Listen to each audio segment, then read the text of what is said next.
There's a stone pillar on the border between European Russia and Siberia. And if you'd stood beside it in 1880, you would have watched something strange happen there almost every week.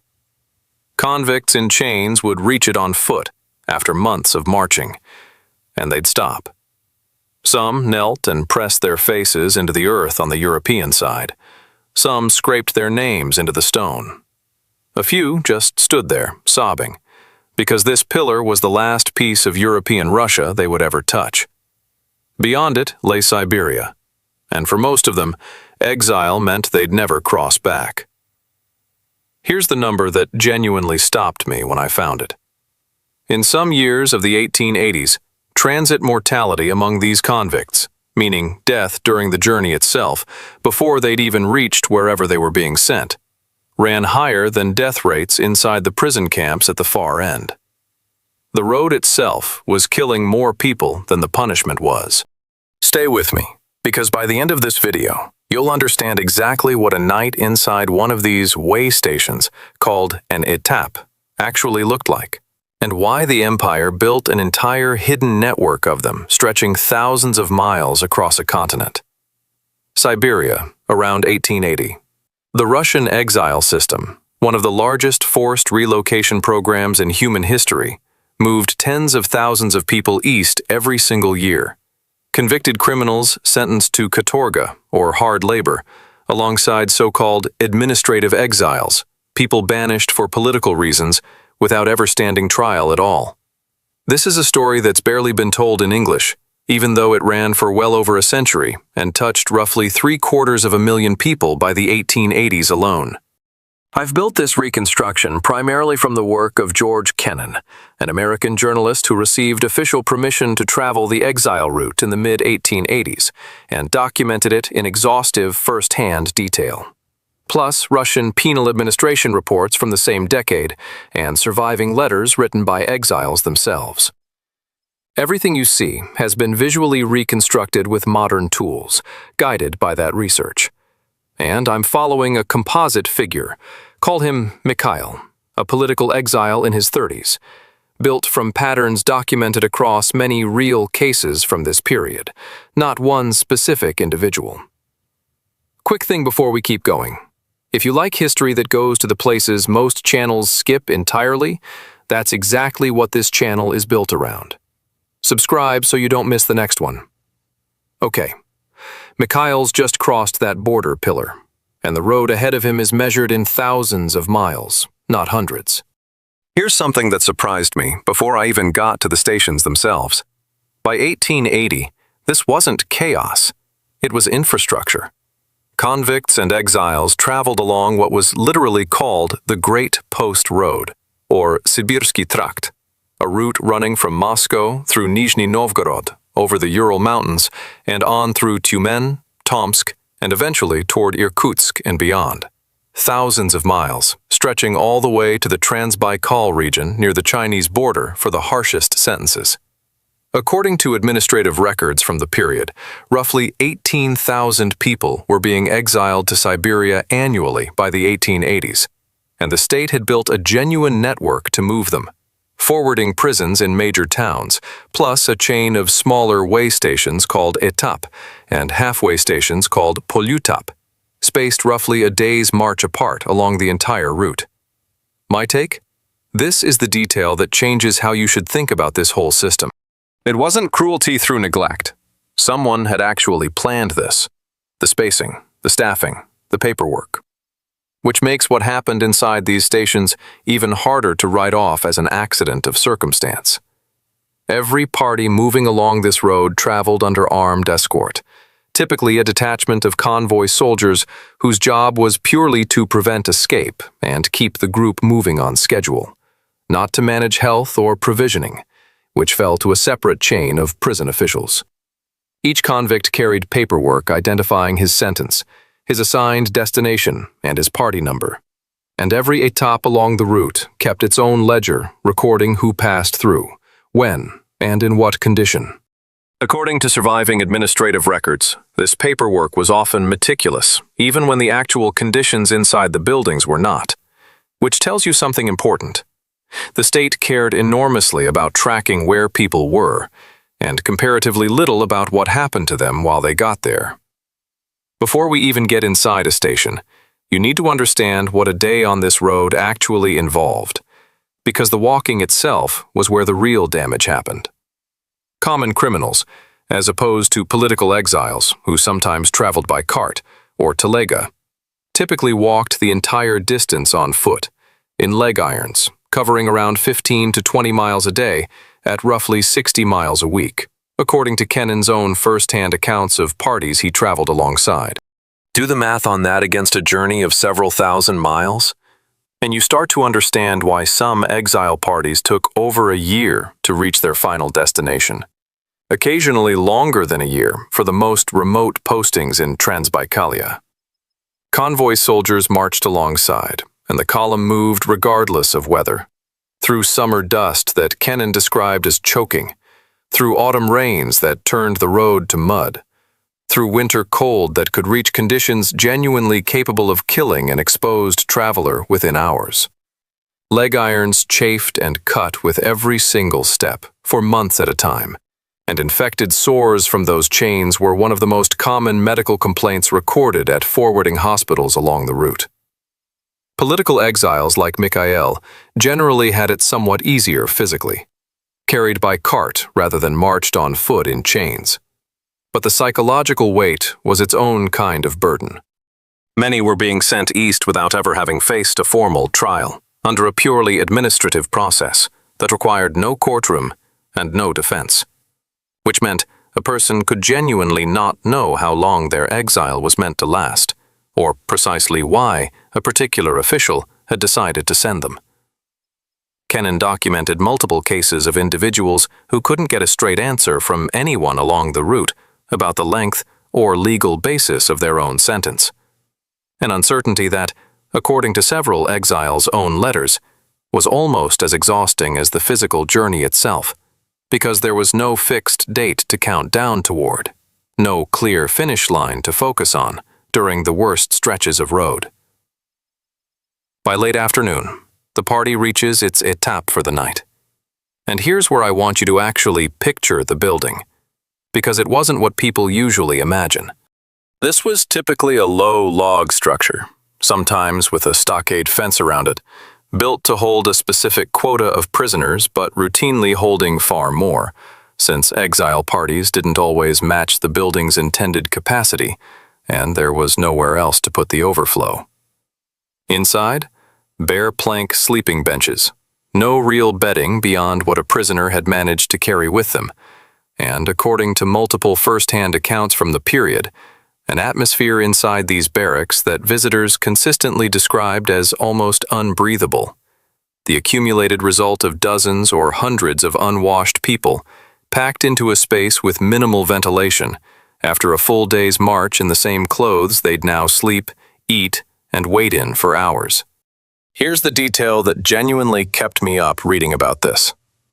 Administrative reports from the 1880s document that infectious disease, especially typhus, spread specifically because of this overnight overcrowding at the etapes, not primarily from the marching itself, and not primarily from conditions at the final prison camps. The most dangerous part of the entire system, statistically, was the night spent standing still. Picture the actual sound and smell of that room for a moment, because Kennan's own writing keeps circling back to exactly this. The scrape of leg irons on wooden planks as men shifted position, trying to find a way to lie down that didn't press the iron directly into an open sore. The smell.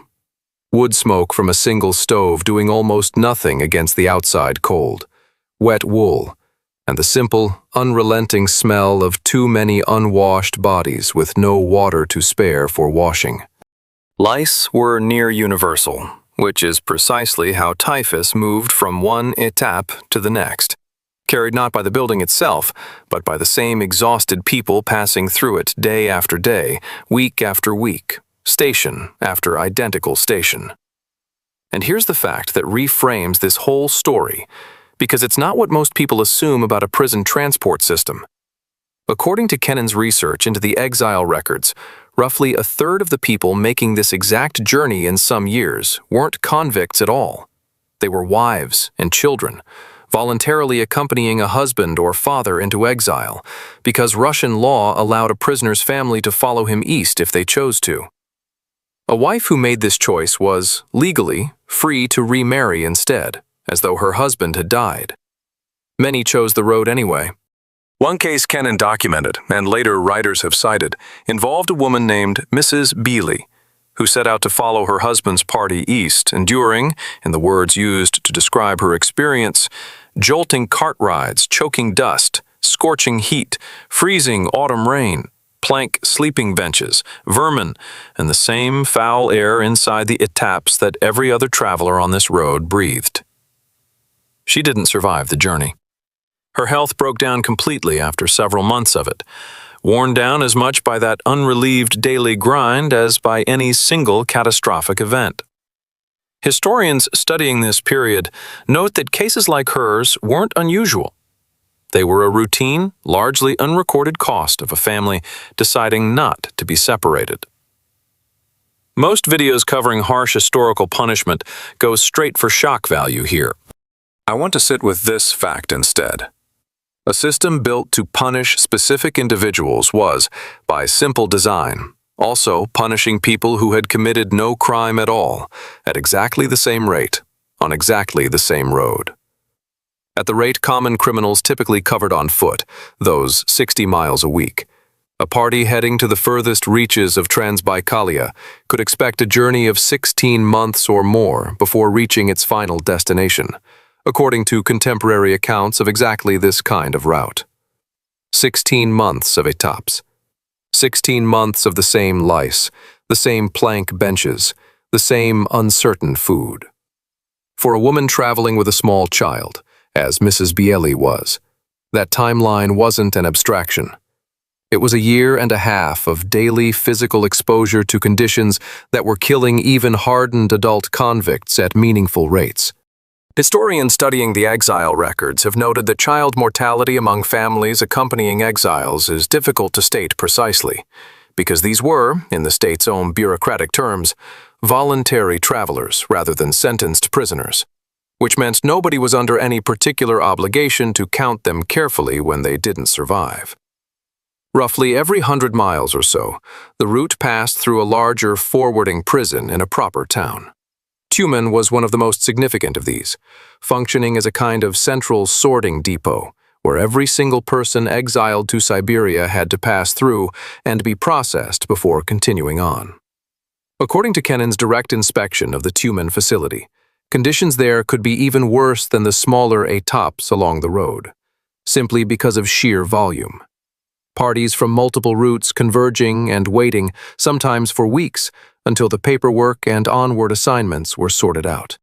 This is where Kennan's own account takes an unexpected turn, worth mentioning honestly. He arrived at this journey as a supporter of the existing Russian government, with official letters of introduction that gave him real access most outside observers never got. By the time he finished his research, he'd become an outspoken critic of the entire exile system, based specifically on what he saw firsthand at stations like this one. That shift in his own position is itself a piece of evidence, a trained observer who started out sympathetic to the system and left convinced by the plain accumulation of facts. At Tyumen specifically, Kennan described a facility built to hold a set number of prisoners that regularly held several times that figure, with people sleeping in shifts on the same plank benches because there simply wasn't floor space for everyone to lie down at once. He wrote about the prison hospital there, too, chronically overwhelmed, treating everything from the frostbite and dysentery that came with the road itself to the typhus outbreaks that periodically tore through the overcrowded barracks. What struck him most, by his own account, wasn't any single moment of deliberate cruelty from a guard or official. It was the sheer scale of ordinary suffering that the system had simply normalized. Thousands of people moving through a pipeline that everyone involved treated as unremarkable, because it had always worked this way. Meals along the route ran on a fixed government allowance, A small daily food money stipend was allocated per prisoner, meant to cover basic provisions at the stations. In practice, according to accounts from the period, what that stipend actually bought varied enormously, depending on the honesty of the officials distributing it and the availability of food in whatever remote districts the party happened to be passing through. Black bread, some kind of thin soup or kasha, and occasionally salted fish or meat made up a typical ATAP meal. Adequate in theory to sustain a marching person, frequently inadequate in practice, especially in more isolated stretches of eastern Siberia, where fresh provisions simply weren't reliably available at all. Reformers within the prison administration itself were aware of this gap. Later administrative reforms in the 1890s specifically targeted better provisioning and eventually began replacing long stretches of foot marches with river barges and rail transport, precisely because the mortality data from the 1880s had become impossible to defend. That reform is genuinely worth noting, because it means the system we're describing here, brutal as it was already on a path toward being dismantled by the very officials who ran it. Once the numbers made the human cost undeniable. Historians who studied the later reform period point to something specific.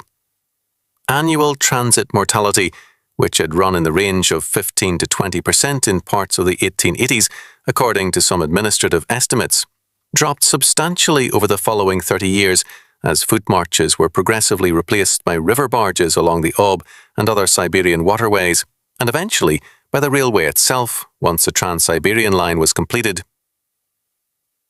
The empire didn't abolish exile, it industrialized the transport of it. And however you feel about that outcome, the data is fairly blunt about which version of the system killed fewer people along the way. So what does a night inside one of these stations actually tell us? Not a story of simple villainy. Most of the individual soldiers and officials running this system weren't sadists. They were bureaucrats operating an infrastructure built decades earlier, moving people through it according to a schedule and a budget that never accounted for what overcrowding and disease would actually do to the people inside it. What strikes me most, researching this, is how much damage a system can cause purely through logistics, through spacing, capacity, and a stipend that looked reasonable on paper, without a single person along the entire route deciding to be cruel on any given day. The road itself was the punishment, more than any single official ever needed to be. Could you have survived a year of this? Walking 15 miles a day, then sleeping in a room with 100 strangers, then doing it again the next morning? Tell me honestly in the comments. And if this pulled you in, the next video I'd point you to follows one specific Katorga labor camp at the far end of this exact road. What happened once exiles like Mikhail finally arrived. Subscribe if you want to see that one when it drops.